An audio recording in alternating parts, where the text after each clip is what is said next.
Nahihiya pa si Andrea Brillantes nang pag-usapan kahapon ang pagiging number 1 niya sa TC Candler at independent critics sa listahan nitong The Most Beautiful Faces of 2024. In-upload ng TC Candler ang listahan nitong The Most Beautiful Faces of 2024 sa YouTube channel last December 28 kung saan lumabas si Andrea bilang nangunguna sa mga pinagpilian sa platform na nakabase sa UK. Last year kasi napabilang na rin ako pero I think from 1 I can remember top 16 yata. Doon pa lang super happy na ako. Mapabilang lang ako doon kahit nasa 50 watt like. Syempre such an honor talaga mapili yung face ko ganyan. Sunong nalaman ko na parang top 1 ako. Ano lang yun random. Tuesday yata yun or something. Tapos nag-aayos akong buhok. Tapos nalaman ko hala top 1 ako. Reaksyon ni Andrea kahapon sa Spotlight Press Con na organized ng Star Magic. Tas tinignan ko agad sarili ko sa mirror, tas top 1 ako. As in talagang tawang-tawa lang ako. Tapos ang tinanong ko talaga yung mami ko. Sabi ko, ma, anong feeling? Ikaw ang naglabas sa mundo ng top 1 ganyan. Syempre masaya kaming lahat. Thankful na ako pero hindi ko siya syempre pinapasok sa ulo ko na top 1 ako. Syempre ang saya niyang pagbiruan lalo na with my friends kasi the day na nalaman ko parang pupunta ako sa friends ko, syempre puro asaran lang na parang hindi naman. Pero happy lang talaga ako, ang saya lang niya. I'm happy but hindi ko siya pinapasok sa ulo ko na top 1 ako. Kasi ayoko naman na doon lang nakadepende yung pagkatao ko saka yung lahat ng pinaghirapan ko, diba? Iba pa rin lahat yung bilang artista ako tapos naging top 1 ako.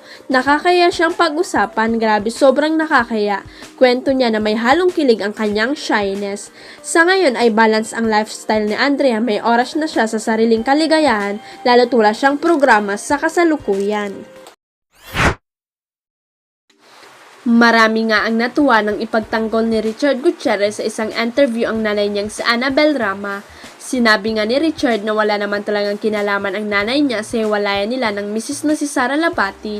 Nang sumabog kasi ang tungkol sa hiwalayang Richard Sara, ay ang Gutierrez Martyarch ang itinuturong dahilan ng mga basher na nakikisawsaw lang naman sa buhay ng strange couple. Kung ano-anong banat nga ang lumabas noon laban kay Tita Annabel. Pero dahil nga sa payag ni Richard ay nalinawan na ang lahat.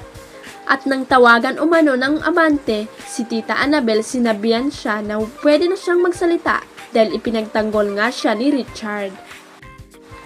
Talaga namang wala akong alam na hiwalay na sina Chard at Sara. Panay pa nga ang text ko kay Sara, reminding her para sa giveaway sa victory party ng The Iron Heart ni Chard.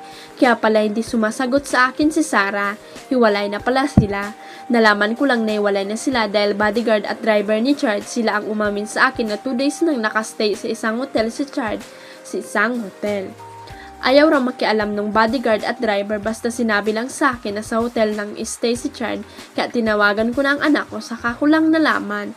Hindi ako pumayag na sa hotel siya magstay kaya pinauwi ko siya sa bahay namin. So doon muna siya nagstay sa amin at saka pa lang siya kumuha ng sariling bahay.